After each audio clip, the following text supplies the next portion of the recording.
And Elaine, in just the past year, there's been a huge change in what contributes to American carbon emissions. It used to be power plants, but now it's autos that create the carbon emissions, which Washington pledged to reduce under the Paris Climate Agreement. Now, more than ever, combating climate change is the burden of American drivers. In just the past year, autos surpassed power plants as the largest contributors to U.S. greenhouse gas emissions. But U.S. President Donald Trump wants to give automakers more time to meet stringent standards which were created under former President Barack Obama. Today, I am announcing that we are going to cancel that executive action. Back in 2011, Washington reached a deal with the auto industry.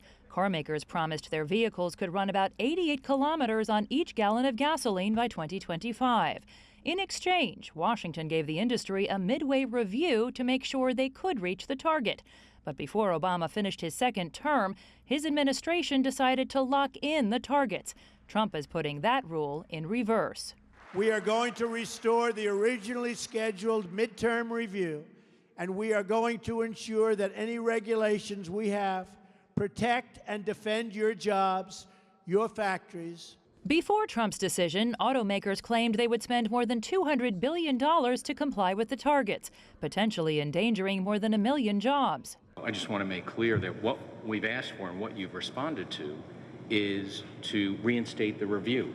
It's not a rejection of what we agreed to. So we can actually accomplish and do the right thing for the environment, do it more effectively, that supports jobs and supports new technologies. But the move comes against the backdrop of this from Trump's pick to lead environmental policy, a denial that climate change is man-made.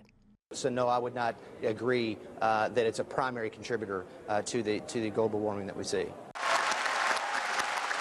Leaving global environmentalists concerned that the White House plans to put the brakes on the U.S. promise to reduce emissions under the Paris Climate Accords.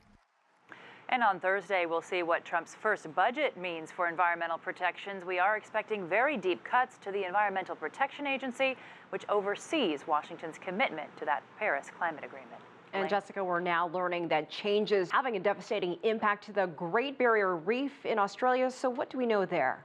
Well, Australian scientists have just published a report in the journal Nature. It shows that 2/3 of the northern part of the reef are now dead due to overheated seawater. Last year, the Australian government recorded the highest sea surface water temperature on the Great Barrier Reef on record. And they attribute the increase to both El Nino and climate change. Elaine.